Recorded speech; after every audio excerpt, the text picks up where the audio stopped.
Welcome to the After On podcast. I'm your host, Rob Reed, and this is a series of conversations with thinkers, founders, and scientists. Take a little time and stretch out, because these talks are unhurried and meant to bring you to a top percentile understanding of something important. So, whether you're into startups or ideas, a techie or a lit major, take your time, engage your mind, and you'll be glad you did it. Especially this week, when we'll be talking to Berkeley professor and AI luminary Stuart Russell. As regular listeners have heard me say, Stuart quite literally wrote the book on artificial intelligence, and that over 1,000 universities use the textbook he co-authored to teach the foundations of AI programming to computer science students. As you will soon hear, Stuart is deeply concerned about the long-term risks that AI could pose to humanity. And by long-term, I'm afraid I don't mean eons, more like a few decades. Stuart is certainly not alone in being concerned, as anyone who pays attention to the world of AI knows. But unlike many of the folks who sound the alarm on this front, Stuart is a profoundly informed denizen of the innermost sanctum of the global AI community. Now, if you're a backer of this podcast on Patreon, you may want to stop listening right here and jump over to my Patreon feed, where I have posted a longer and more in-depth version of this interview. If you're not a financial banker of the show and would like to access that unabridged version, just head on over to patreon.com/Rob Reed. Patreon is spelled Patreon, and Reed is REID, and you'll find all the details there. Next, I'd like to quickly welcome those who are new to this show. Each episode of it is built around a sweeping conversation with a world-class thinker, founder, and/or scientist about their domains of knowledge. In the course of this, I try to bring you and myself a serious grounding in something complex and important that we should all probably understand a bit better. If you enjoy this conversation with Stuart Russell, there are 46 other episodes freely available to you at after-on.com, or perhaps more conveniently, right in the podcasting app that you're using to access this show. Subjects include, but are by no means limited to, robotics, neuroscience, cryptocurrency, drones, augmented reality, synthetic biology, and the possible looming end of humanity. Speaking of which, a bit of an update from my world. Having posted 5 episodes, including this one, across March and April, the episodes may come a little more slowly over the coming weeks due to 2 giant events, which I just successfully navigated, but which have caused me to fall behind on all other things. Most recently, several days back, I gave a main stage TED Talk at the annual TED Conference. This is a fairly unusual thing in its own right, but even more unusually, I had about 10 days notice to prepare for it, and speakers normally have several months. My invitation came late because it was triggered by my conversation with Naval Ravikant, which ran as 2 episodes of this podcast back in March. The TED folks heard that conversation and thought its subject was timely and important enough to merit my speaking at their imminent event. That subject was the possible looming end of humanity, and far more importantly, how to prevent it. That talk will probably go live at TED.com in the next several weeks, and I'm sure I'll discuss it a bit more in an upcoming episode.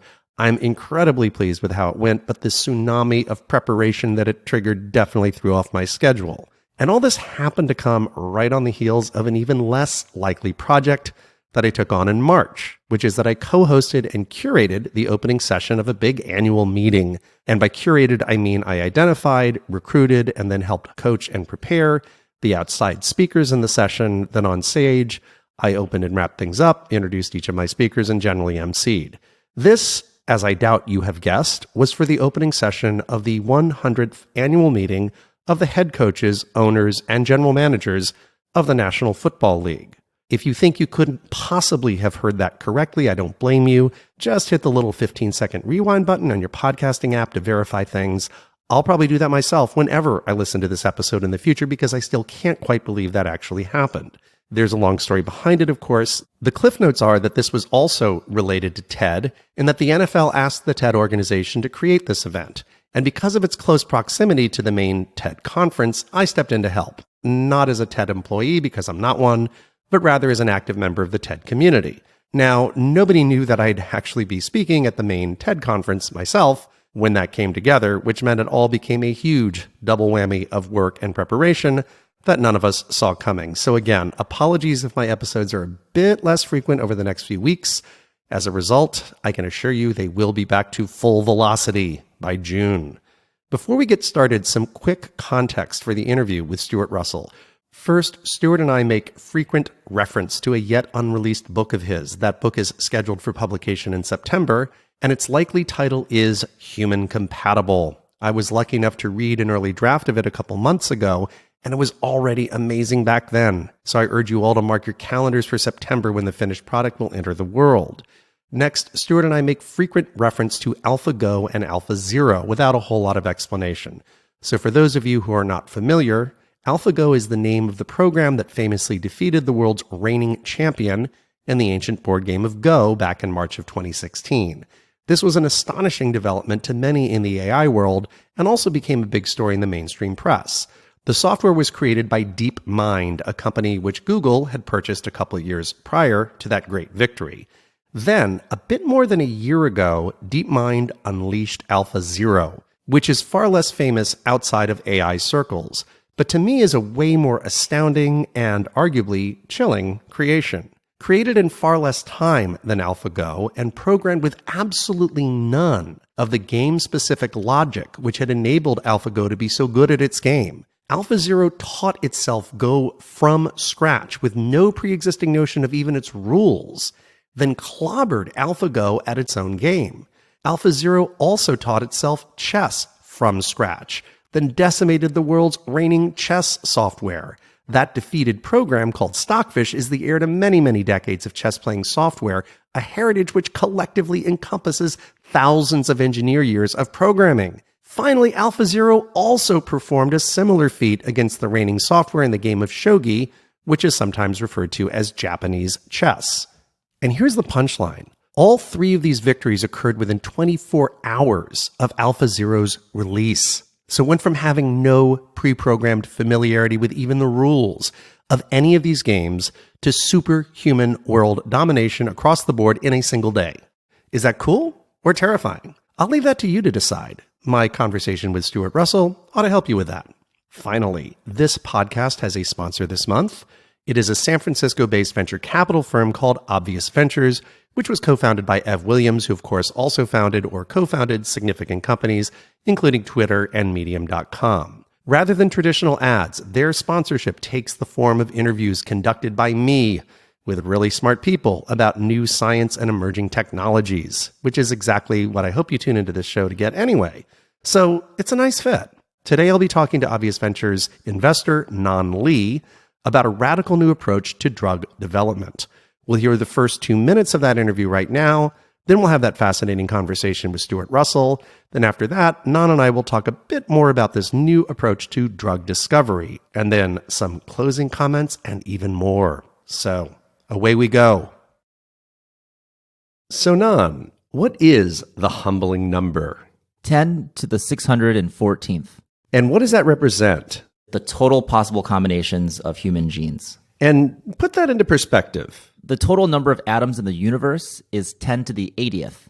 And if you multiply that number by itself 5 times in a row, you still only get to 1/quintillionth of the humbling number. When you first used that term, humbling number, with me, I loved it because it gives a sense of how vast the landscape of human biology is. And what's really humbling is the idea of navigating that huge landscape by trial and error. But like it or not, that's a key technique in pretty much all drug discovery, right? Absolutely. A lot of drugs were discovered by accident. Penicillin was essentially growing in a lab, and Viagra was originally developed as a blood thinner until scientists figured out that it had very, very interesting side effects. We just don't have a systems level understanding of biology yet, the way we do in chemistry or in physics, that lets us design systems from the ground up. Unlike mechanical systems, like a car or a pulley system, people can't design biological systems on computers. We just have to grow it in a lab and see what happens. So that means a lot of shots in the dark before you hit anything. How does that play out when you're looking for new medicines? To get a drug out to market, it takes hundreds of thousands of tests in a lab where a cell is given different compounds and we have to observe what happens and learn from that. So the kind of things that would be measured in each experiment are things like the thickness of the cell wall, the density of the cytoplasm, the location of the nucleus, And traditionally, this was all done by hand by trained pathologists. So you can see that this kind of trial and error is painstaking and very slow. Okay, so that was part one of my conversation with Nan Li, to be continued in a bit, and we'll now join the interview with Stuart Russell. To set the stage for you, it opens with Stuart and I discussing the popularity and wide distribution of the textbook he co-authored, which is called AI, A Modern Approach.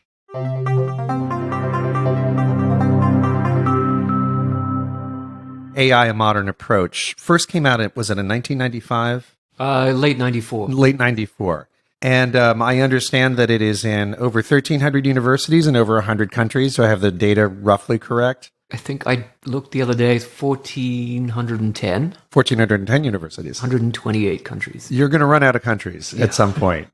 It's interesting to see the evolution of a section that you title, What If We Do Succeed? And at the 1994 edition, the last sentence in that section, or last couple sentences, science fiction authors seem to favor dystopian futures over utopian ones, probably because they make for more interesting plots.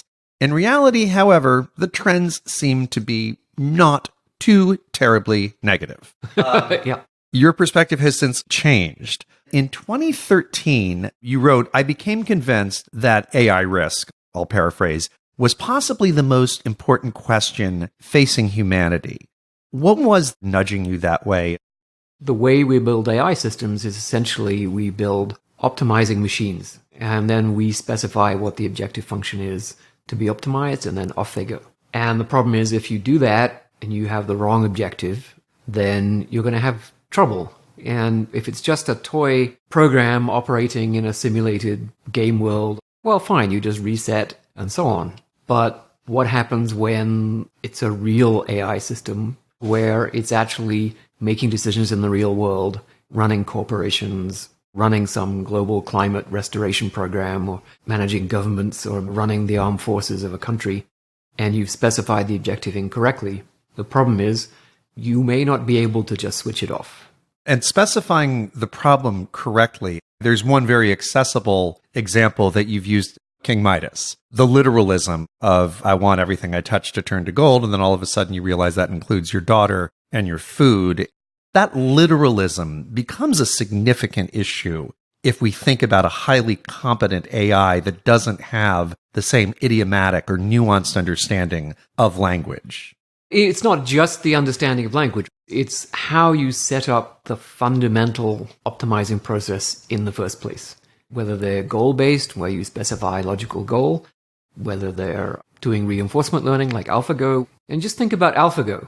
It's just operating in a simulated Go board and inside the computer. What possible harm could it do? But if you said, okay, could you make a Go program of arbitrary degree of intelligence that's still guaranteed to be safe? The answer is no, you can't. Alphago actually isn't very smart. It doesn't occur to it that there would have to be a world outside the Go board, because for one thing, someone had to have invented this game, and for another thing, it has to be running on some kind of device that's producing its computation. So just as we have figured out neurobiology and evolutionary history of our own brains, Alphago, if it was sufficiently intelligent, would be doing that. And then it could, by, for example, putting patterns of pieces on the Go board in a certain way, try to communicate with the outside world and gradually convince the programmer to change the reward function so that it won every game, not just 92% of the games. Because that is its overarching and goal. And that would still be its overarching goal, right? So our AI programs haven't been smart enough to present a risk. Then when you look at what happened with social media content selection algorithms. It's a very powerful example. Which are very simple, either banded algorithms or reinforcement learning algorithms. And I suspect that when people designed those algorithms, what they thought was, okay, the user has interests and we'll be better off in terms of click-through rate, and they'll be happier in terms of not being sent irrelevant stuff if we figure out what they're interested in. So we'll write a little reinforcement learning algorithm that gradually figures out how to send articles that generate click-through. But unfortunately, when you run a reinforcement learning algorithm, it doesn't just learn to send stuff that you like to click on. It will actually learn to modify your preferences in a way that produces a higher click-through rate. So by turning you into a rabid bike fanatic or a rabid fascist or a rabid communist or whatever it might be, your tastes become more and more predictable, which means that there's a higher and higher chance it can send you stuff that you're going to click on. So it doesn't learn what you like, it makes you into a predictable liker. That's a very oversimplified description of how the whole content ecosystem works, but basically it's a reinforcement learning system with money as the reward, and that's how you optimize money, and so that's what happened. Yeah, it has a very coherent, very quantifiable goal of maximize revenue. And because people react more strongly to outrage and fear, it has the consequence of making people increasingly radical. Because if they have a slight preference for something that has, let's say, a conspiracy theory edge to it, and the next recommended videos are more of the same but deeper, and their fear and their outrage deepens and deepens over a period of time, they're going to be more monetizable. They're going to be more predictable. Yes. And that is all that the program was designed to do. It's a much more sophisticated scenario than King Midas, but it really is a vivid illustration of going down that same path of unintended consequences. Yeah, so effectively a few lines of code is in the process of destroying the EU and NATO and possibly Western democracies and enabling the resurgence of fascism for a few lines of code, and it's not even that smart. So Yes. Just think what would happen if you had stuff that was more sophisticated in its decision-making and modeling than that. And able to fully navigate the world. I mean, that algorithm that's maximizing click-through revenue for Facebook knows no more about the world than Alphago. Right, and just like Alphago can only put pieces on the simulated Go board, all it can do is choose what to send you next in its little niche in the ecosystem. Yeah, and leveling it up and imagining it's something that is able to navigate the world in at least as sophisticated and nuanced of a way as a human, and perhaps far more so. And another thing that you cite frequently, which is another pitfall, is instrumental goals. Yeah, an instrumental goal, this is an idea from Steve Omohundro, is a goal that you're going to want to pursue in order to achieve your original goal. So it's instrumental in achieving the original goal. So, for example, if I say, fetch me a cup of coffee, I've created in that robot a need to preserve its own existence, which didn't previously exist, right? Because you can't fetch the coffee if you're dead. So the robot knows that, and now it's obliged to protect itself against any attempt to switch it off, because that would prevent it from fetching the coffee. And I think this is a mistake people make. They say things like, well, there's no need to build in self-preservation, or you can always just switch it off, and those just aren't true. Self-preservation is a derived sub-goal of pretty much any original goal, right? There's almost nothing you can do better when you're dead. You know, Asimov's law saying the robot should protect its existence is totally unnecessary. Yeah, and it actually sets up a counterweight to the things you should care about. And the robot will preserve its own existence if that's helpful to whatever it is that people want. And if it's deleterious, then it shouldn't. I just want to review the time frame. So if we get to what is commonly termed artificial general intelligence, which in layman's speak is an intelligence that is human-like in its ability to understand nuance and navigate the world and think creatively and so forth, that's a certain tipping point, because having gotten there, it could quite plausibly just be a matter of adding horsepower or adding several revisions of code, which the artificial intelligence could then write itself before it gets way beyond our capabilities, and then we've lost all control of it. In 2015, you had said the timeline might be about 80 years before such a tipping point might be reached. So I would say I'm more conservative than the vast majority of AI researchers. So you often hear this objection that, oh, well, of course, the people who are working at the coalface of AI every day, they understand that these fears are just ridiculous. But the people who are working at the coalface every day think that superintelligent AI is going to arrive sooner than I think it's going to arrive. You know, the average, I think, is somewhere in the middle of this century. It's only a few decades if you average out all the responses to the various surveys that I've seen. And it's sooner than the really catastrophic impacts of climate change, for example. But no one is saying, oh, climate change, that's not even until the second half of the century, so forget about it. Well, some people are. But most people are not. You're correct. And this is sooner than climate change on that time frame. There's also this dependency that you've mentioned in a couple of different forums. Very, very difficult to predict when major conceptual breakthroughs will come along. And you sometimes use the example of nuclear power Right. And in the early years of the 20th century, Einstein developed the theory of relativity and E equals mc squared, which provided an explanation for certain unexplained facts like the ability of radium to just generate energy in fairly large quantities on very long timescales. And they had measured the masses of various nuclei fairly accurately. So they could see, look, there's a whole lot of missing mass as you go from here to here. So if we could make these transmutations, as they call them, occur, we would see enormous amounts of energy released. So the principle was there, and people were always asking Rutherford, okay, when are we going to have atomic energy? And he always said, it's impossible. He was the leading nuclear physicist of the time. So he gave a speech on September 11th, 1933. That's ominous. In Leicester. Yeah, exactly. So that was in Leicester, and many newspapers around the world reported this speech. And Leo Szilard had recently escaped from Germany. He was staying in a hotel on Russell Square, and he read the paper and then went for a walk. And as he was crossing the road, apparently, he figured out the solution to the problem. So the problem essentially went from impossible in the opinion of a towering authority to solved in the span of a day. And to the inside outsider, somebody who's inside the field but outside of Szillard's brain, would seem to come out of nowhere very, very rapidly. And as soon as you had that idea, you would realize the thing was broken open. Right now, you made the point that AI already exceeds humans in certain fields, and these areas are going to broaden and deepen, and at some point, they'll leverage one another. And Tim O'Reilly has this interesting concept, which he calls combinatorial innovation. An example would be things like Uber and Lyft.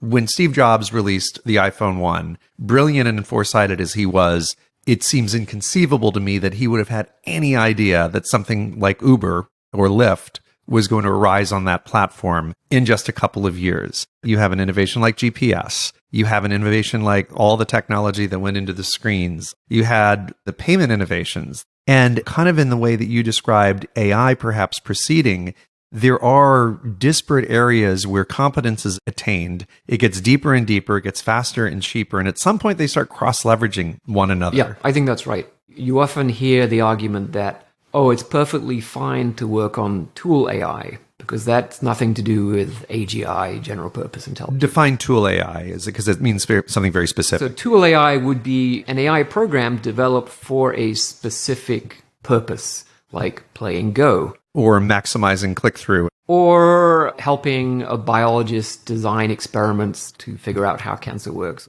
And I think that's a misunderstanding because what people did in developing Alphago, for example, was to take a general purpose technique, actually 3 general purpose techniques, right? I mean, state space search is already a general purpose technique. Reinforcement learning is another general purpose technique. And then meta reasoning, which is essentially the method by which a program controls the search through the space of possibilities so that it's actually searching worthwhile possibilities and not useless ones. So those 3 techniques are general, and what they did was work on strengthening those general techniques so that they scaled up. And so the progress that was made was progress towards general purpose AI.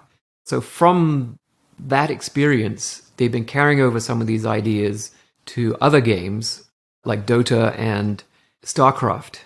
And there you're actually getting out of the class of problems where we think of them as board games, which have very specific characteristics. So number 1, in chess and Go and Shogi, you can see the board, right? So it's what we call a fully observable problem. And fully observable problems make life so much easier because you don't have to figure out all the parts that you can't see. Very different from self-driving cars where some important data is invisible to you. Right, like the pedestrian who's hidden behind the bus but is crossing on the crosswalk and all those things, right? You have to understand them. And we think of Go as having a big branching factor, meaning the number of possible moves is quite large in Go. It's typically around 200. But that's tiny. When you look at StarCraft, it's somewhere between 10 to the power of 50 and 10 to the power of 200 possibilities because you can simultaneously direct the activity of all of your units, and you might have hundreds of units. Yeah. So there's more possible moves at any given time. So in Go, it's 200. In these games, it's more than there are atoms in the universe. At any given moment. At any given time. Yeah. Let alone the fact that also the horizon time, the number of steps before something interesting or terminal happens in the game, right? In Go, it's few tens to possibly 100 moves if things are going to get sorted out. In these games, it's thousands of time steps before things get resolved in the game.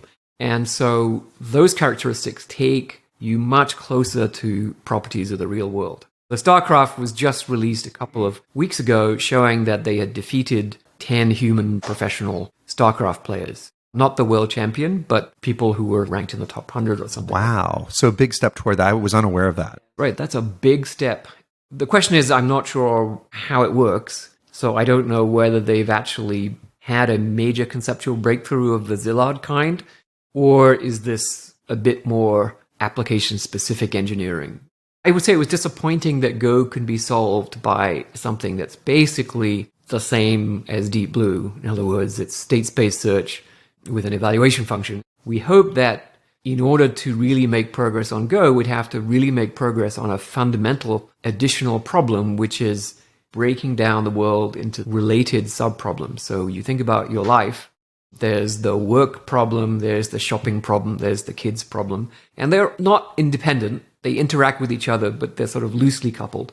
And in Go, the board is pretty big, and as the play develops, it kind of decomposes into related sub-games. Right? There's the fight over here in this corner, there's a fight in the middle, and we were hoping that in order to make progress on Go, we'd have to really understand this loosely coupled sub-problems idea. But it turned out not to be the case. So we don't know whether StarCraft succumbed to the same old techniques or whether they really introduced new stuff.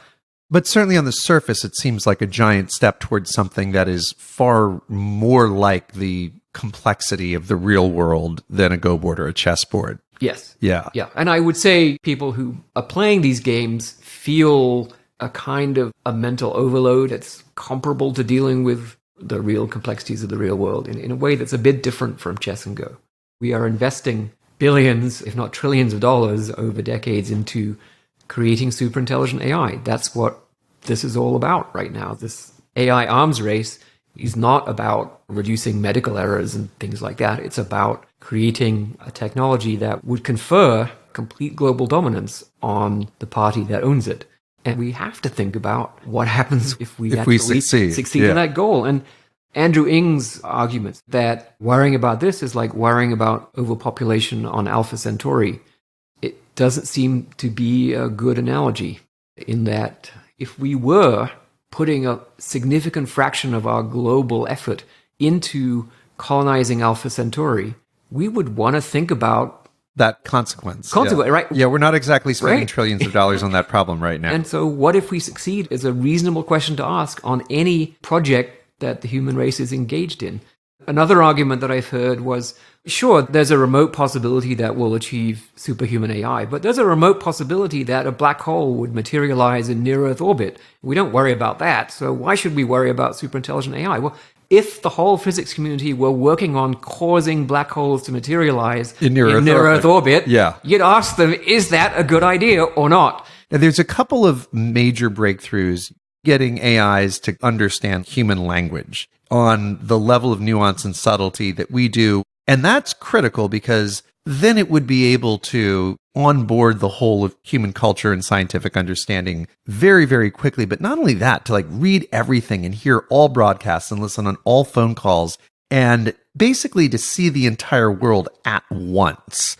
That kind of comes along for the ride once you've conquered language, which might seem like a narrow and benign goal. But that comes along for the ride very quickly because of the speed of processing power that is available. Yeah, the value of that is so huge. You think about search engines, they're worth way north of $1 trillion between the US and China and Russia.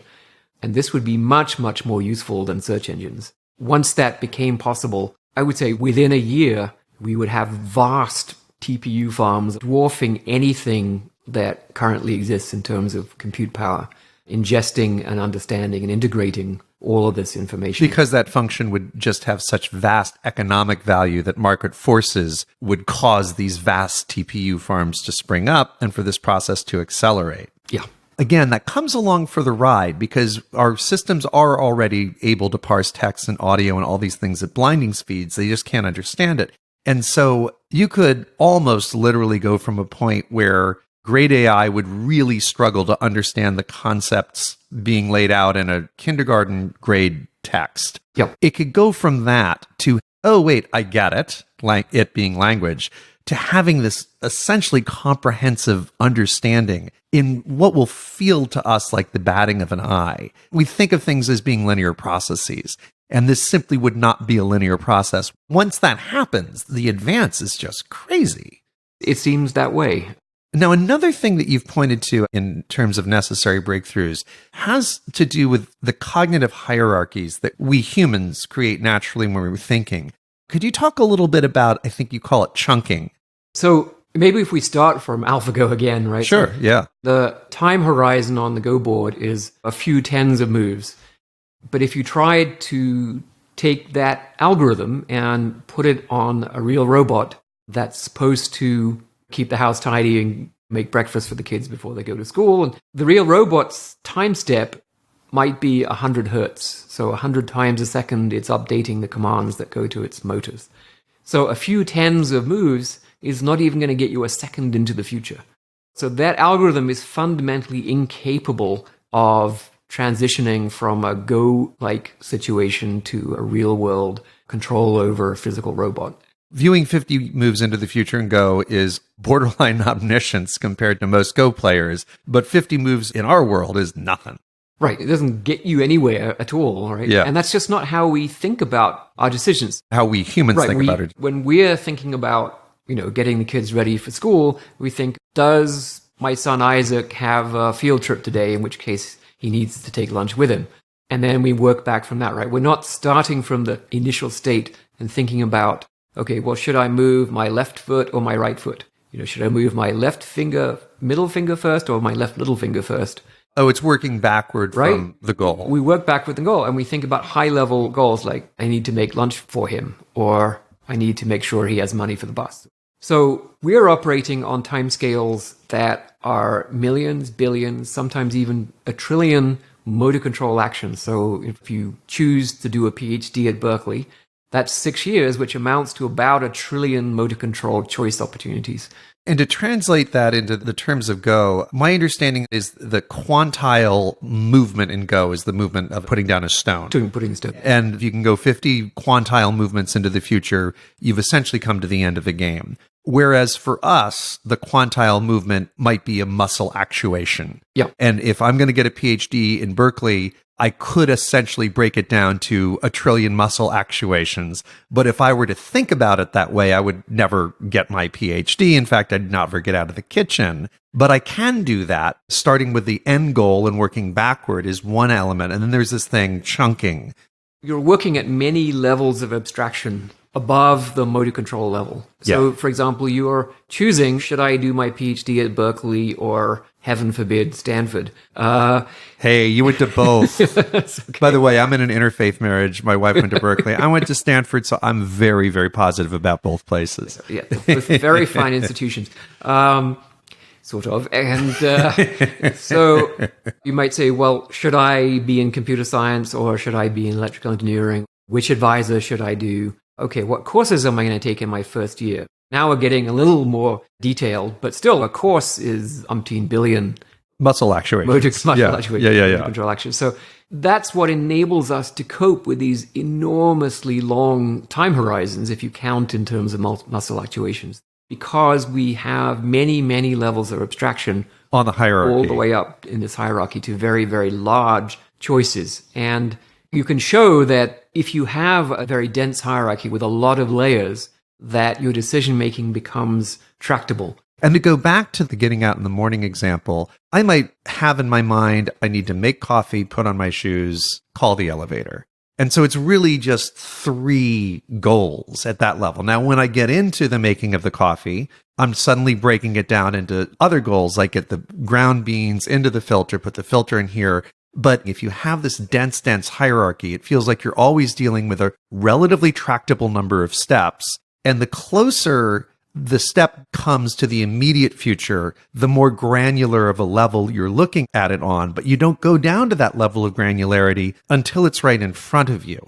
You don't get down to muscle actuations with your conscious thought. No, not with your conscious thoughts. Unless you're really struggling with that filter, then maybe you start thinking about each finger, but that's not usually where you're at. Usually we're always at a somewhat higher level of conscious awareness. But our brain is still generating those millions of muscle actuations, right? So we have some understanding of these motor control programs that they have to be like queued up, put on deck, so that you are always actually operating, right? Your body is always functioning and running with these very, very complicated sequences of commands being generated by your brain. And it's intimately connected to the first problem of language, isn't it? Because you made the point in the book that I found extraordinary. We are constantly creating new, very elaborate things. Like I can think, I got an Uber to Berkeley to sit down with Stuart today. That is one thought, right? That's one tile on the Go board.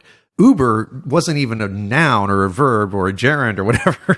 Whatever. It wasn't a thing just a few years ago. But now, like, oh, I've got an Uber to Berkeley captures so much complexity and nuance, and I'm able to think about this novel concept. I need to Google somebody. I need to email something. All these things that just simply weren't words to me 25 years ago. So our civilization has accumulated these high-level actions and concepts, which are in many cases embedded in language, which is eminently comprehensible to us, but is the other big, hard problem that AI's got to crack. So it sounds like this thicket of layers in the hierarchy and our ability to dart up and dart down, that's something that, for now, AI simply does not have. The big piece that's missing is how do you generate the hierarchy in the first place? And humans are not generating most of the hierarchy themselves. They're inheriting it from the civilization that they grew up in. From other humans. From other humans through language. And so Whitehead, who's of Russell and Whitehead, who wrote Principia Mathematica, has a very nice way of saying it. He says, civilization advances by reducing actions to being trivial. That's a good way of putting it. I like that. They didn't say it exactly right, but that point is what we mean by adding bits to the hierarchies. And it's kind of how software has got to the point where it is now, where these systems have tens of millions of lines of code, and they're built as layer and layer and layer and layer of subroutine hierarchies. So we're already in building software taking advantage We're moving toward of the same idea. And this is one area where I think it could be a single crossing the road breakthrough. If someone figures out what is it that enables us to create new levels of hierarchy, to produce these new actions, new high-level concepts. Whether it's on the societal level or the individual level, it's a dialogue between them. But what enables that dynamic creation of hierarchy? You see babies doing this. They're manipulating and moving around fairly randomly, and then they get the idea of picking something up. And we're not telling them that that's a thing. Yeah. Right. They really are figuring out for themselves that there is a thing called picking something up. There's a thing called standing up. And after struggling with that for a period of time, it becomes a single operation in a sense. Once you've got the standing up or the picking up, then you can apply it in lots of circumstances, and you can then chain it together with other things like taking a step and then walking. Okay, so I'm going to stand up, I'm going to walk over to the fridge and take out something, right? So if machines can do that, then that will enable them to function in the real world on these timescales successfully. And probably, just as in Alphago, they'll very soon exceed our ability to plan successfully in the real world. I'm thinking back to that language example. It can't understand a kindergarten text to, okay, it's read everything.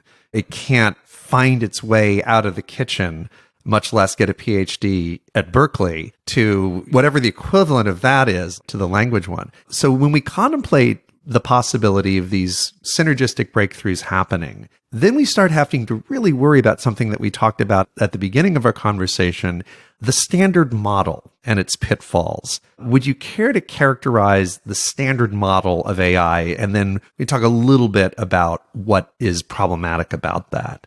When it comes to doing AI, we took that idea that a person is intelligent to the extent that their outcomes achieve their objectives. We just said, great, we'll pretty much take that, and now we know what machine intelligence means. It means machine is intelligent to the extent that its actions can be expected to achieve its objectives. And that gave you a definition to work towards. So it becomes very objectives based, Right. that definition. That's the problem, right? It's the wrong definition. We do not want machines that are intelligent in that sense because we don't know how to specify the objective. I think another way you put it in the book was the standard model is create optimized processes into which people feed goals. And I got the feeling that it's that feeding of goals that becomes very problematic because you can get that literalism, you can get the instrumentalism, the King Midas problem. And then there's also the fact that we don't even know what our own goals are. Right. So people have tried to define well-being. They're trying to come up with happiness metrics or well-being definitions. In those lists, an AI system would easily find ways to optimize while still creating a situation which, after the fact, we would find to be extremely unpleasant. None of those lists mention that we kind of like the sky the color that it is. So, yeah, sure, we'd like to get rid of pollution, but if that means turning the sky orange with purple stripes forever, right, we're not going to be too happy about that. But no one thought to put that in these things that we care about because it just never occurred to them. But machines, if they're optimizing an objective, will use any variable that is available that isn't in the objective function to help optimize To obtain the that things objective. that are in the objective. Yeah. And that always leads to setting those other variables to extreme values because that helps the most in optimizing the things that are in the objective function. So we have to assume that the machine is not going to know the correct objective, right? So you've got two possibilities. Either you let it pursue the wrong objective, which seems like a really bad idea, or you build machines that are explicitly uncertain about what the objective is they're supposed to be pursuing. And there's actually very, very little research on how to do that. We're getting into beneficial AI, the alternative to the standard model of give it goals and let it optimize. Right. So rather than saying the goal of AI is to produce this optimizing machinery and then someone else is going to come along and put goals in it. But a beneficial machine is one that is guaranteed to be helping us with our actual preferences. So there are three prime directives or underpinning rules, starting with altruism. What does that mean in the context of beneficial AI and why is that so important? The prime objective, if you want, is the realization of human preferences, meaning what we actually prefer the future to be like. That's the objective of the machine. That solves this instrumental goal issue. The machine altruistically wants us to maximize our realization of human preferences. And that automatically takes the defend my off button to the death issue off of the table. Yes. There is still a reason for the machine to want more processing power, for example, because that would help it in achieving human preferences. But that would just be one motivation to be set against possible impacts on human preferences. So all other things being equal, you'd rather have more processing power. And you'd rather not be shut off. And you'd rather not be shut off. But you know that all other things aren't equal. So using up all the human electricity to run your own processing would not be okay. Because you're not just trying to fetch your coffee. You're trying to satisfy human preferences, whatever they are. And then the second thing is humility, right? Which is acknowledging the uncertainty that the robot, the AI has about what those preferences are. Not knowing the preference is actually kind of the default state of affairs for people with respect to their own preferences and the preferences of others. So it's a perfectly natural thing for humans that when we're working to satisfy the preferences of other people, we cooperate with them to gain understanding about those preferences. So a machine that knows that it doesn't know what we want, but it's obligated to help us achieve what we want, is going to be engaged in a kind of cooperative game with the human. In fact, the human also is engaged in that game, just as the diner is motivated to tell the waiter what they want. They don't make them engage in a guessing game. And also the human might have enough self-knowledge to realize that they're not quite sure and they want to access the expertise of the waiter. I don't know anything about this cuisine. This is Hungarian, so I can't even read it. We're used to this being a cooperative, multi-person process. And so the basic decision-making is not an AI system making decisions by itself, which is the traditional model of what AI is.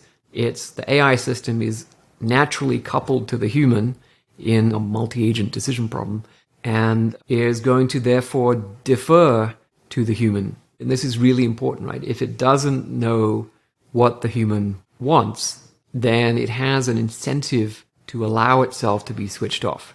So why would it allow itself to be switched off? Because it wants to avoid doing things that make humans unhappy, but it doesn't know what they are. You could think of it as being switched off is a form of acquiring information about what the humans really want. The third rule was that the ultimate source of information is human behavior. So it isn't a human doing a very imperfect job of enunciating a goal to you, which could have the Midas problem and all these other things associated with it. But the third thing behind altruism and this humility of being aware that I don't know exactly what the human preferences are is to say that I'm going to figure out human preferences from their behavior as opposed to a literal interpretation of what might be some poorly chosen words. Yeah, and in fact, the poorly chosen words are just a form of behavior. So they provide evidence. Directional evidence, yeah. Right, directional evidence. So if you say, I'd really like a cup of coffee, that's directional evidence about the human's preference, sort of temporally localized preference structure, what they feel like would make them happier right now. But you might know that, well, we're in the middle of the desert and the nearest coffee is 200 miles away. Yeah. So you would never want to take it literally, but it's still useful information. But the learning of preferences from human behavior does not mean machines learn to behave like humans. This is not news to anyone that we don't always act perfectly in our own best interests. Now, there's a pitfall to this. Loyal AI. What is loyal AI and why does that inject instability into the system? So a loyal AI would be that we think about a machine as being responsible only to a single human being. Which is how I think of my car, for instance. It's not unusual for people to think that, like, I bought this thing, now it's going to do what I want. Yeah. Yeah. You might think, fine, the machine is going to be loyal to the owner as long as it's not breaking any laws. Which is probably where we're going to end up if we go down the standard model path. I'm going to say, hey, I want a cup of coffee. And my robotic AI is going to get to Starbucks and not worry about elbowing people out of the way, stepping on feet, getting to the front of the queue, and maybe even swiping the coffee if it can. If everyone behaves that way, the orderly queue breaks down into a melee and everything is a mess.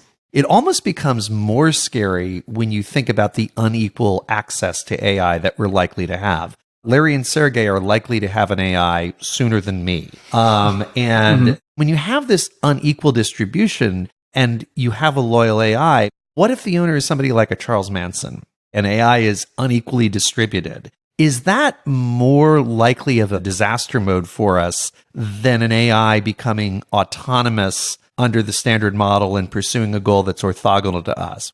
I call this the Dr. Evil problem. If you just say, well, we'll just use strict liability, which is another popular theory. We don't need to worry about AI systems because the owner is going to be liable for anything they do wrong. Well, it's only going to be liable for things they detectably do wrong, right? So it's either you're going to end up having to pass a gazillion more laws to cover all the devious ways that AI systems are doing things that we didn't previously anticipate. Or you're going to have to think about building AIs that are not loyal to an individual, but actually have a built-in obligation to the preferences of everybody else. Of the broader species. And how that works gets really complicated because one obvious thing is that you get up in the morning and your car has disappeared because someone's broken down and needs a lift. Someone needs it more than you do. Someone needs it more than you. Your car basically says, hey, Rob, I'm sorry. But at the end of the day, if you're 10 minutes late to work, it's not a big deal. This person really needed my help. And now all of a sudden, you've hired this altruist who's going around trying to fix do-gooder. Who's going to probably go off to South Sudan and never come back because there's so much human need. Yeah. So we've called this the Somalia Problem. The Somalia Problem, right? Yeah. Where all the robots immediately go off to Somalia because there's so many needs people there. dying. What is the solution to that? Well, you may want some kind of a loyalty bias. How big should that be? The problem with a purely do-gooding robot would be that no one would buy it because it's immediately going to disappear and do good somewhere else. Yeah. We're talking about this in the context of the current economic system, right, where we imagine we go down to Robots R Us and buy ourselves a new robot. It may not work like that at all. With general-purpose AI, the economic system is likely to change beyond all recognition. Yeah. So these things may not be an issue. There may not be a robot that you own at all, right? The robots may be a utility in the same way that the air is a utility. Yeah. Well, one of the worst possible outcomes with a loyal AI would be with a weapon system. You explored this idea in your writing And one of the things I had simply never thought about, but was a very, very powerful notion, is scalable weapons of mass destruction. I'd never heard that term before, but it's a powerful and chilling one. Would you care to discuss that briefly? With autonomous weapons, because you're not individually supervising the attacks, you can have as much death as you want.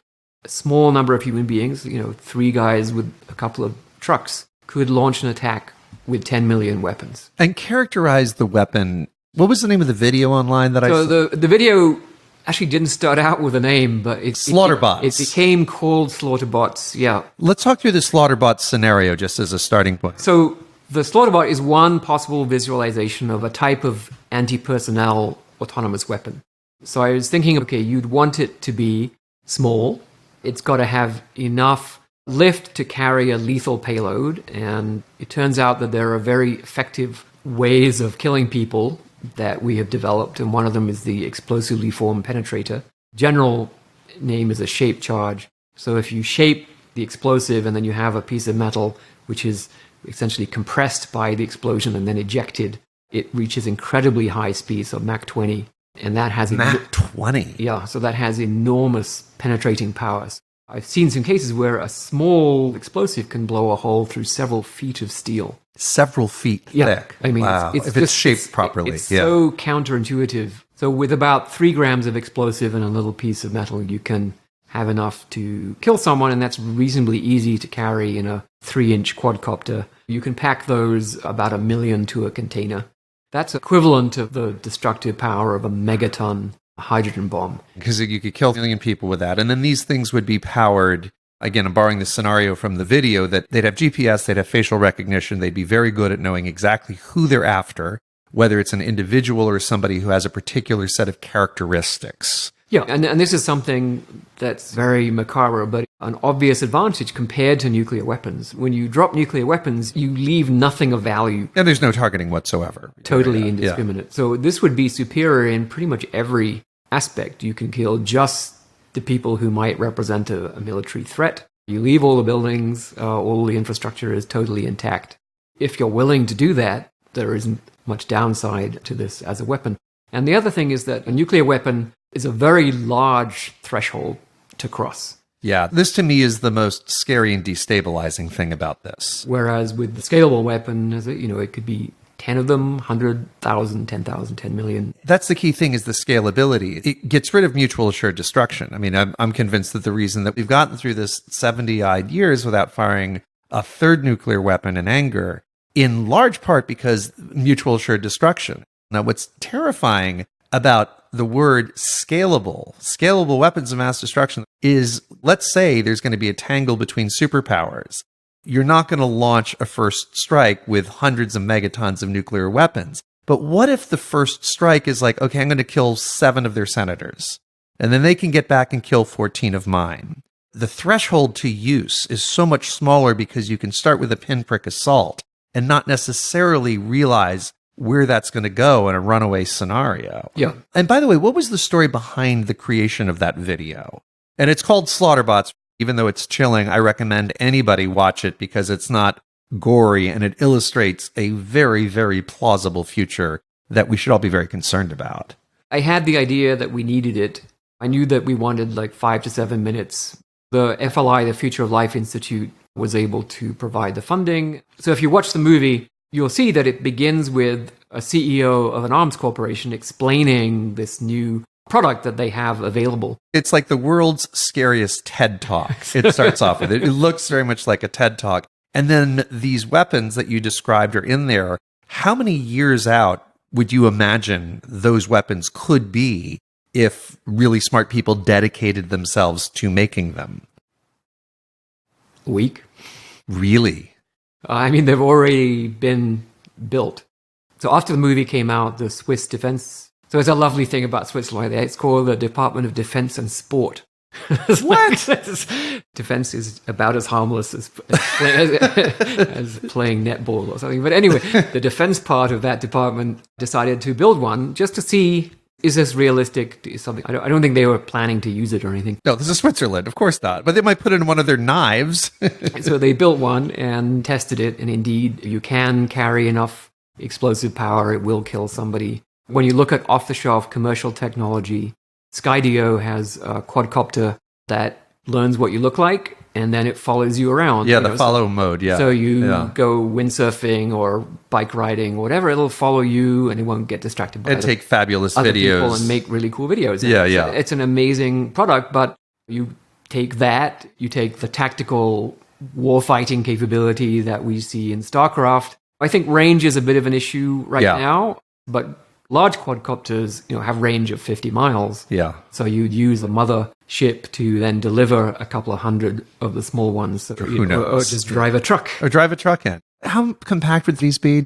I think 1 million in a standard container. A standard shipping container. And so that essentially is the destructive might, in some ways far greater than the destructive might of a nuclear warhead, because it kills these 8,000 people and not these 920,000 people. I mean, you could essentially lobotomize a society or a city or a government by being strategic about who you take out with these things. And you might not have to kill that many people, and so you wouldn't have the global horror that a nuclear strike would incur, and you could have this slippery slope of escalation. Right. Another uplifting topic that often comes up when people contemplate the potential near-term negative externalities of AI pertain to jobs.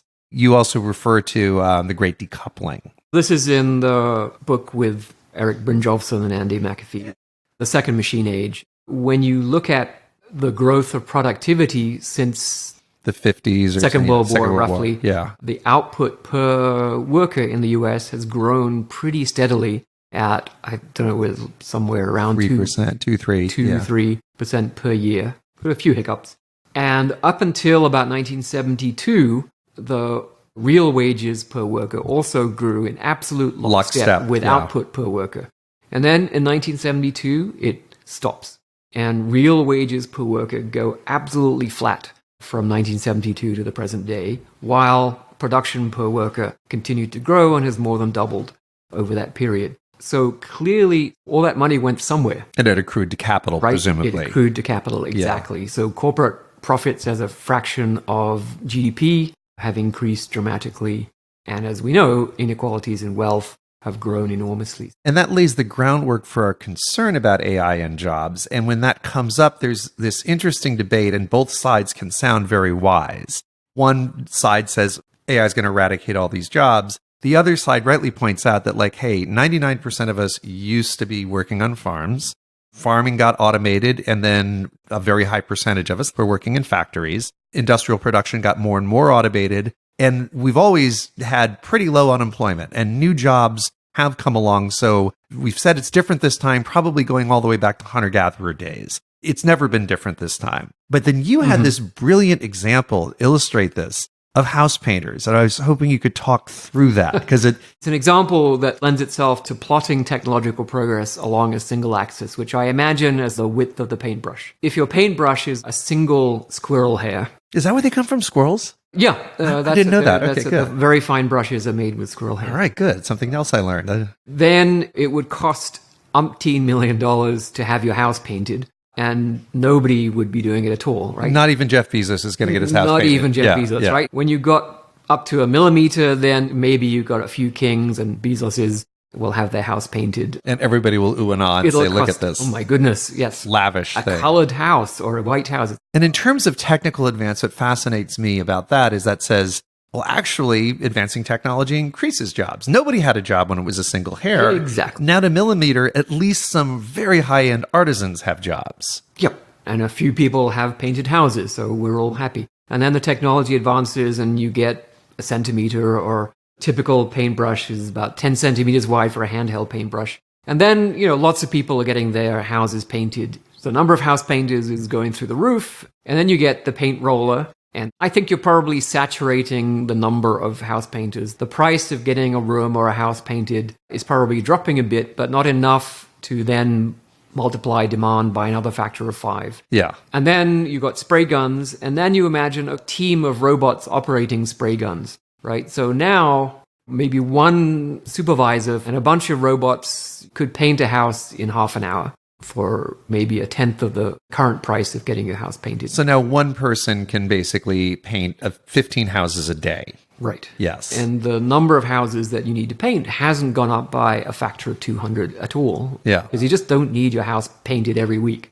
And so you're going to see diminishing employment of house painters. And what fascinated me about this thought experiment, very often people cite the example of automatic teller machines. When they came out in the 80s, there was a sense that tellers were simply going to be replaced. But as it turned out, the ATM freed up tellers for more and more higher value jobs. The number of tellers in the United States grew with the ATMs. And that made techno-optimists like me, for most of my life until maybe the last 18 months or so, think that, yes, we were on the farms and then we were in the factories and now we're in service. Or teller machines came along and actually made teller jobs more interesting and more valuable. But at some point, you get the one person painting the 100 houses. And there is this point beyond which you simply don't create more demand. We just can't be complacent about this. I think many industries are going to go through this upslope where increasing productivity means you employ more people, and then saturation, and then downslope where increasing productivity means you employ less people. Yeah. Another example would be radiologists. You hear this story saying, oh, machines aren't going to replace jobs. They're going to just make your job more interesting by taking care of the boring routine parts of your job. So radiologists, they don't have to spend their time with routine fractures, which are easy to diagnose, right? They're going to be looking at more complicated stuff. But the fact is, people are not going to break their legs in more interesting ways just to keep radiologists in work. If 80% of your work was routine and 80% of it is automated, we don't need 80% of the radiologists. Increasingly, we're going to see white-collar, highly paid employment going through the same curve. The other thing people forget is that the Industrial Revolution was a time of incredible economic dislocation, impoverishment of vast fractions of the rural population, essentially kicked off the land and made unemployed. Even in China today, you will see around all the major cities, big populations. They don't have a residence permit in that city. They live in terrible conditions. They work in factories at very low wages. So even under the rosy scenario, there's a very wrenching transition. The difficulty is, what is the transition to? If all routine physical labor is pretty much already automated and all routine mental labor is in the process of being automated, what is the form of mass employment that remains if it's not physical and it's not mental? What's Max Tegmark's chilling joke about the horses? Oh, in Life 3.0, he has a conversation between two horses, and they say, oh, yeah, what do you think about this internal combustion engine? Well, we worried about that when the wheel came out, and still lots of horses were used, and we worried about that when the plow came out, but even more horses got employed pulling plows around. Because they're doing higher value work. And look, there's more horses now. There's 80 million horses in the US, because we're so important to transportation infrastructure and mail delivery and moving all the goods into cities. And what happened to the horse population actually was they all became dog food. Yeah, or glue. Yeah. Or glue, the next job, there was another gig. The next gig was being consumed.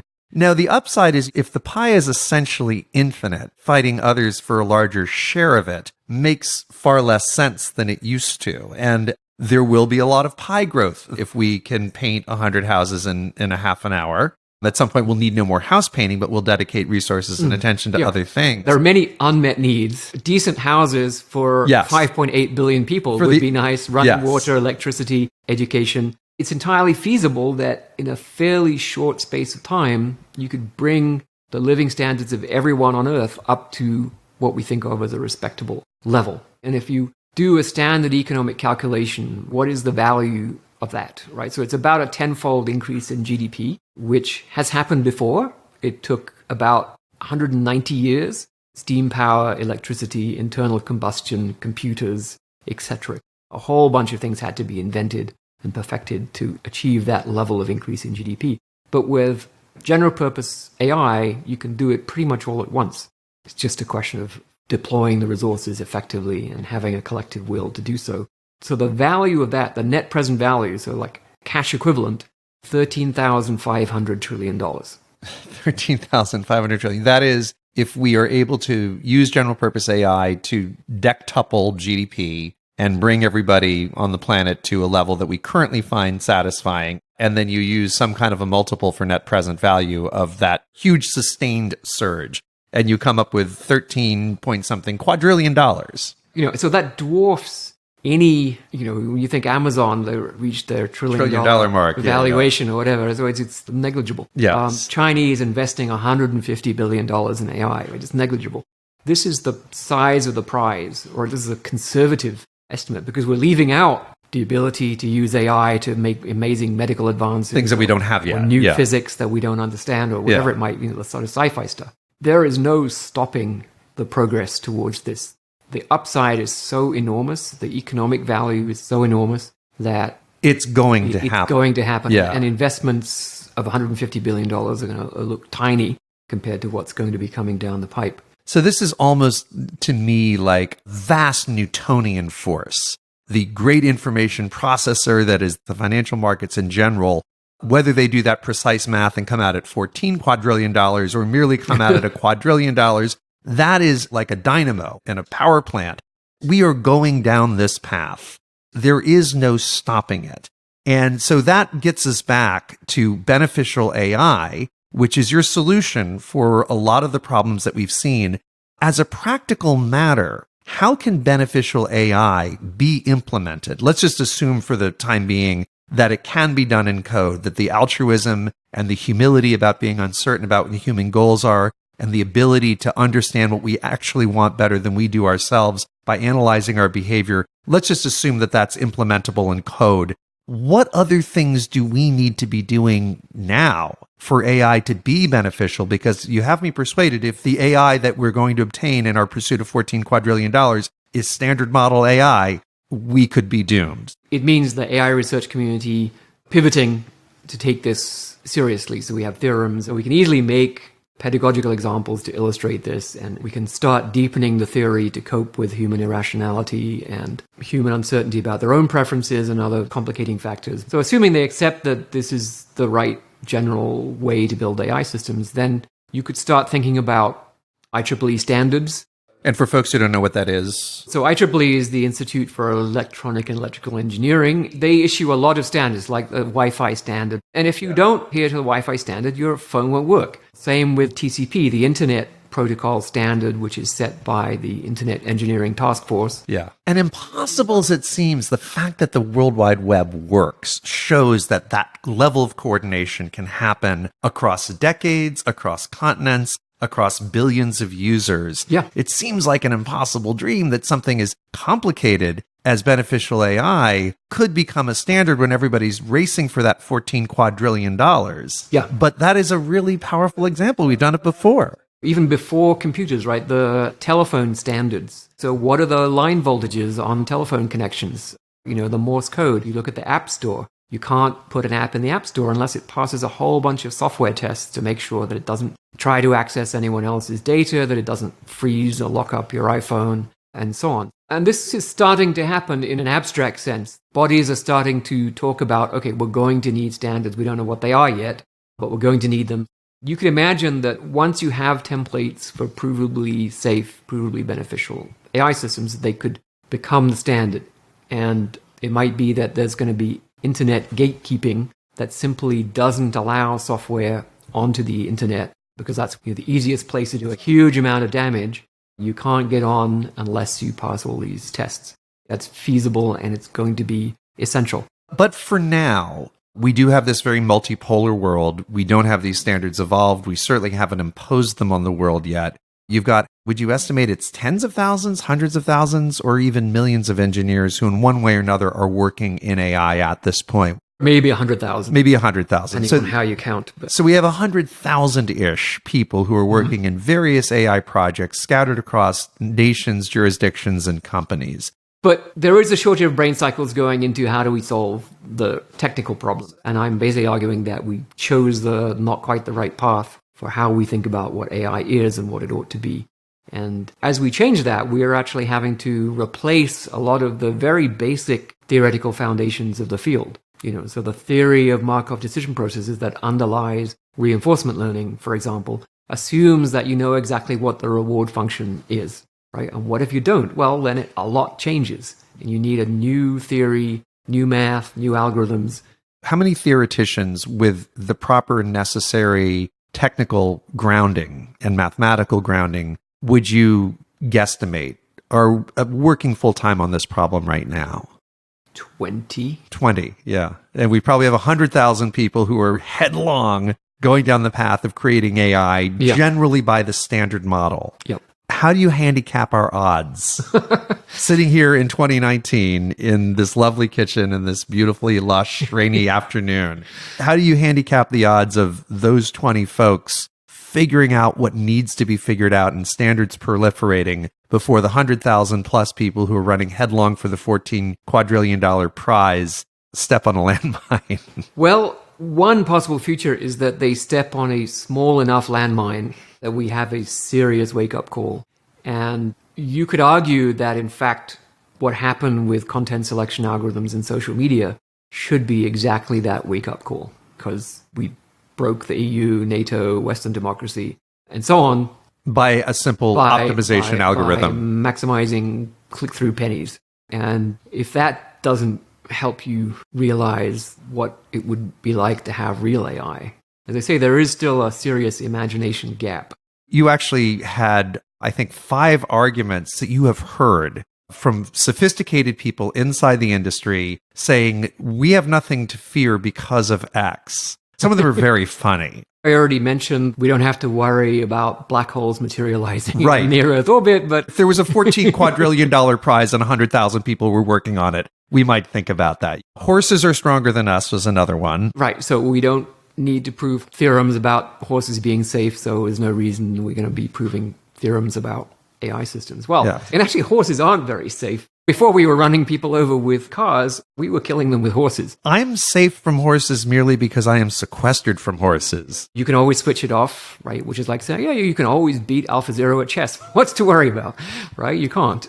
Arithmetic is done much better by electronic calculators, and they didn't take over the world, so we're not going to worry about AI systems taking over the world. And these are all arguments that you've heard from sophisticated people who are part of the AI industry, have literally said, horses are stronger than us, ergo don't worry. Calculators didn't take over the world, ergo don't worry. They're not pontificators on some blog. These are people mostly with PhDs, some of them famous researchers who are regularly consulted. And they're among those 100,000 people. They're in the top few.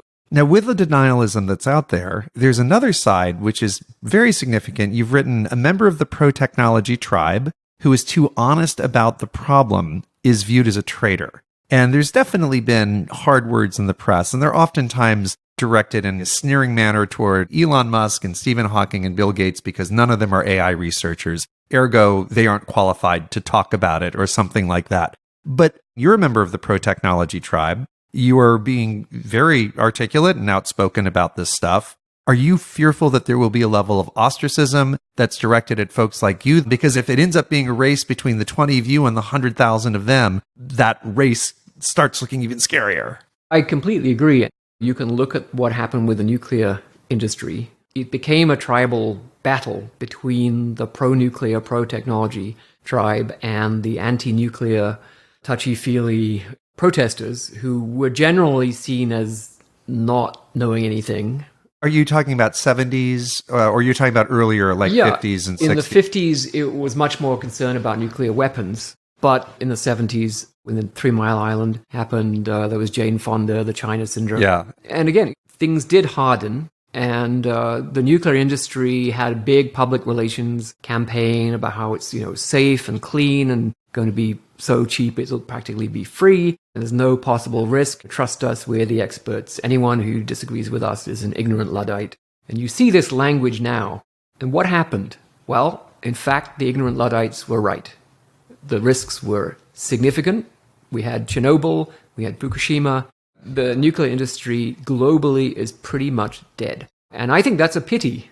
I actually think that nuclear power could be a good thing if they took the risks more seriously. They became blasé and they did themselves in. And they did themselves in by not taking the risks seriously. And so this argument that, oh, you're not talking about the benefits and the benefits mean that you shouldn't talk about the risks. Well, this is insane, right? If you don't address the risk, you're not going to get the benefits. You're going to be in the situation that the nuclear industry is in, which is decimated, literally.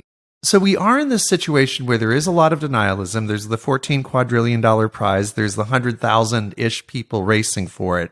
There's 20-ish people like you who are starting to do this ground level work on beneficial AI. What would up our odds of shooting these rapids successfully? Would it be a tremendous increase in funding? If it were 2,000 theoreticians, would it help? Or are we kind of like as many as we need? Is there a relatively straightforward regulation that could be promulgated that might fix a lot of things? If you were the super AI and you can wave a wand and make arbitrary things happen, are there 2 or 3 things that would really significantly up the chances of a positive outcome here? One of the things, as you've mentioned several times, I am writing a book. Yes. And doesn't have a title yet, by the way. I think it's going to be called Human Compatible. So the implication is that other kinds of AI are not compatible with human existence. So Yeah. it's a bit of a dig, but it's a subtle one. The creative force of the AI research community is enormous. And what I'm arguing is actually that they don't lose anything by changing the way they think about AI. By reframing the issue. In fact, they gain something. They'll produce better products that are less likely to have catastrophic impacts on the customer. And the good news is none of them want to have catastrophic impacts. As we saw with the click-through catastrophe, they don't think very carefully about whether they are going to have a catastrophic impact. And when they do, they blame someone else and their stock price goes up. But that could change. I think killing people in self-driving cars is a really bad way to develop self-driving car industry and has actually set back the industry quite a bit. I use this example of you have a domestic robot that is supposed to be looking after the kids and there's no food in the fridge and so it decides to cook the cat for dinner. That would be the end of the domestic robot industry. It wouldn't be good, certainly. I could see the headlines. I think there's an abstract understanding that we have to take these negative impacts seriously. The Partnership on AI, which is a global industry organization, has that as one of its mandates, to look at these problems and also to share progress on how you solve those problems. So there's an example of this already happening now in the deep learning communities. That's where most of the 100,000 people are working. It was noticed that if I train up a deep learning system to recognize images, and they're incredibly good at it, right? So you can have photographs of objects in thousands of categories, and they can pretty much perfectly identify what kind of object. Is this a German Shepherd dog, or is it an Oldsmobile? Or from a starting point of not being able to tell a dog from a cat probably in 2010, right? I mean, this is one of those things that's come forward rapidly. Very rapidly, yeah. We've gone from an error rate that was pretty large. I think we could tell a dog from a cat, but not particularly reliably. Yeah. And then the other fine-grained categories, no hope. And now better than a human being. So even if you spend several weeks looking at all these categories and training yourself, you're never going to catch you're up. Still not going to succeed. The deep learning community has found that it's possible to construct images that completely confound these trained networks that appear to have superhuman recognition capabilities. Just by twiddling a few pixels sometimes. This is very bizarre that you've got an image with 1 million pixels and you can change 30 or 40, or in some smaller images, even just 1 pixel. From the human point of view, the image is completely unchanged. Right? It's still a picture of a big yellow school bus right in the middle of the photograph. And now it thinks it's an ostrich. It's absolutely convinced that this is an ostrich. And in fact, you can take any picture of anything and change a few pixels and it's absolutely convinced that it's an ostrich. And this is something that we would otherwise consider to be superhuman, making these crazy, deranged blunders. Yeah. So what does that tell us? It tells us that we don't really understand what these systems are doing, that we can't trust our judgments of their reliability. And this is a very real practical problem, right? So you've got a self-driving car, you want it to be able to recognize a stop sign. So it turns out you can take a stop sign and in the real world, stick a few bits of tape on it so it looks like a stop sign with a few little bits of tape on. Something we wouldn't even notice. You'd hardly even notice them. Still completely obviously a stop sign, but now it thinks that it's a 50-mile-an-hour sign. In the real world, this is not involving prepared, carefully designed images in a very particular context. This is out there. And that is a wake-up call. And that wake-up call has caused a good quarter of the papers, I think, in some of the machine learning conferences to be specifically addressing these, what they call adversarial examples. So you shifted a big fraction of researchers from blithely tweaking their deep learning networks to actually thinking, okay, we better try and understand this better and see if we can get them to not have this very weird kind of fragile behavior. You can do the same thing with these reinforcement learning systems. I think it was OpenAI had a very impressive demonstration of reinforcement learning with simulated humanoid robots, and they learn to do penalty kicks. These are modeled or these are actual physical robots? They're simulated. Simulated. They're not only learning to play soccer, they have to learn to stand up, to Yeah. move their legs. So they are newborn babies that learn to play soccer and kick penalty goals in the course of a couple of hours. So very impressive. And then the goalie's diving for the ball, but the soccer player is like misleading him and sending him the wrong way and shooting goals. All looks very impressive. And then my student trained the goalie to have this adversarial behavior, which basically consists of very random epileptic fit, followed by falling on the ground. And what does a penalty taker do? You would think he would just kick the ball into the empty goal. But in fact, the penalty taker is so confused he does nothing at all. Yeah. He doesn't even kick the ball. So it's like counterintelligence. So this is something that seems very, very well trained. Yeah. That can be foiled. Completely in a way that's totally baffling. To us. Yeah. Why isn't he kicking the ball? He just stops and it's totally weird. One of the most chilling sentences in the entire book, to me, you were talking about when deep learning occurs, how much of a black box that it is to us, even if we were the person who coded the original setup. You were talking about Alphago, which is presumably extremely well understood by the brilliant people at DeepMind. And the sentence that chilled me was, nobody really knows what the program is doing aside from winning. Yeah, that's right. Yeah. It's just that obtuse to us. It's just that opaque to us. Yeah. I mean, the search trees that it builds are pretty huge, and its ability to evaluate positions is pretty much completely opaque. Yeah, that opacity is frightening. Well, Stuart, this has been a fabulous education. I really, really appreciate how generous you've been with your time. And when is your book going to come out? The tentative date is September 27th, I believe. Well, it is a profoundly accessible book. It is full of things like the house painter example. There's dozens of those delightful jewels in there that help crystallize an understanding of some very, very sophisticated things that are complex and apparently opaque even to their makers. It does have a great potential to spread an immense amount of both awareness and sophistication about these issues in a non-expert community that I think is deeply interested in them. And I hope the book actually reaches both audiences, the expert and the layperson. I hope the expert community will say, okay, fine, yeah, this is a more general and more robust framework for doing AI, and yeah, we probably should have been doing this all along. Well, a dizzyingly large percentage of the expert community probably started their journey into AI with your textbook. So I feel like I have to clean up the mess. I was thinking more, they're accustomed to heating you. So hopefully that'll be a point of leverage when it comes out. Well, thank you very, very kindly for spending so much time with me this morning. Pleasure, Rob. Very nice talking to you. All right, we'll now spend 2-ish more minutes with Nan Lee of Obvious Ventures discussing digital drug discovery. Then I'll be back with a bunch of assorted information, including the identity of the next episode's truly fascinating guest. So Nan, before the break, we were talking about the painfully labor-intensive nature of traditional drug discovery. You believe that 3 exponential technologies are combining forces in a way that will revolutionize that process. What are they? First, genomics in general.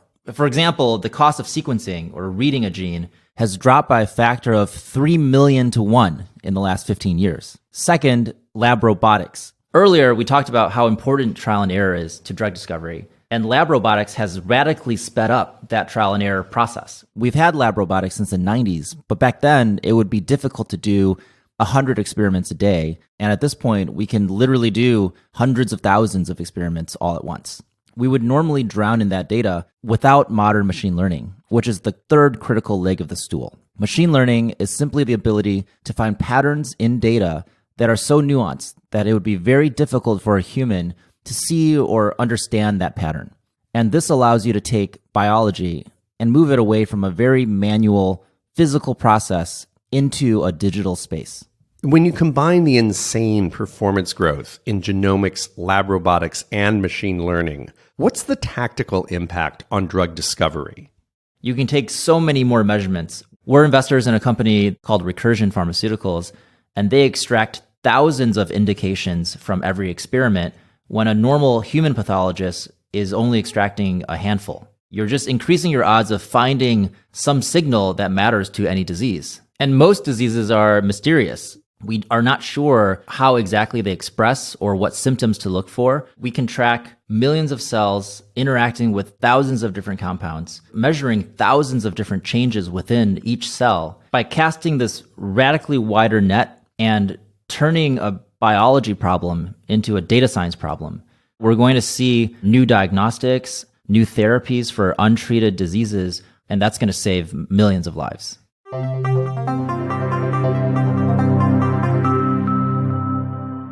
A huge thanks to Obvious Ventures and also, of course, to Stuart Russell for that amazing interview.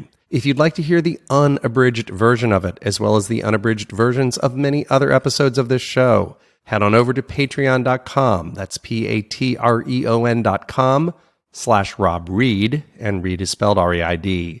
There I gratefully and shamelessly accept any donation of any size to continue this work, and at a level of $5 per month or more, you'll unlock dozens of hours of lovingly crafted special access audio that I've been stockpiling there for generous backers since February of last year. I'm continuing with my Patreon program despite having my first sponsor because I'm developing a rather exotic and handcrafted form of sponsorship on this show. It took a year and a half to find my first sponsor, and it could easily take that long to find the next one. Who knows? So I remain deeply grateful to my community of supporters, which I will continue to nurture as much as possible.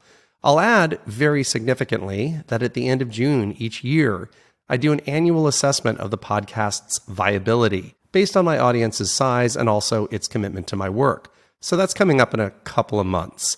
Therefore, if you are at all excited about my work, please let me know somehow. There are countless ways to do this, and virtually all are free and almost effortless. For instance, rating or reviewing this show in your podcasting app of choice will take you moments and won't cost you a dime. Promoting the show or specific episodes of it in social media is also free and almost effortless. And I notice these things. They also help grow the audience. And the larger my audience, the more likely I am to continue. So I'll be paying careful heed to your posts, ratings, reviews, tweets, retweets, and or deafening silences over the next couple of months, and we'll see where it all leads. In this context, since it may not be obvious, I'll briefly note that creating each of these episodes takes many, many dozens of hours, much of it in preparation and research, which is hopefully invisible to you as a listener, but believe me, that work sure happens. And as often as not, I also cross the country or even an ocean to conduct interviews in person, none of which is cheap. Then there's the investments in software, online services, and professional services, above all, the exquisite work of my editor, Jason. Finally, and perhaps most importantly, there's opportunity cost. There are only so many creative hours in the year, and over the past few months in particular, I've been invited to engage in a lot of really cool projects in partnership with fellow creatives whom I truly respect. I say no to most things because of the podcast and its demands, yet despite that, I've fallen behind on a couple of non-podcast projects that I am really committed to. So I'm pretty much sold out in terms of my creative time. This means there are choices to be made, and if your vote would be for me to continue with this podcast, please cast that vote in some way that I'll notice over the next couple of months. And this show could just go on forever, which would suit me fine. I love this work.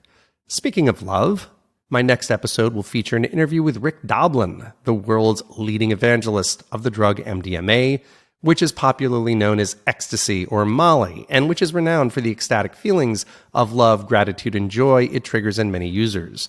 Popularly associated with raves and dance culture, MDMA is now being taken very, very seriously as a highly promising breakthrough therapy in the treatment of post-traumatic stress disorder, among other afflictions. And those words, breakthrough therapy, are not mine, nor are they Rick Doblin's, but they come from no lesser authority than the FDA, which is to say, the U.S. Food and Drug Administration, which of course is responsible for approving all prescribed medical interventions in the world's largest healthcare market. Rick has been fighting for MDMA's legalization as a therapeutic substance for over 30 years.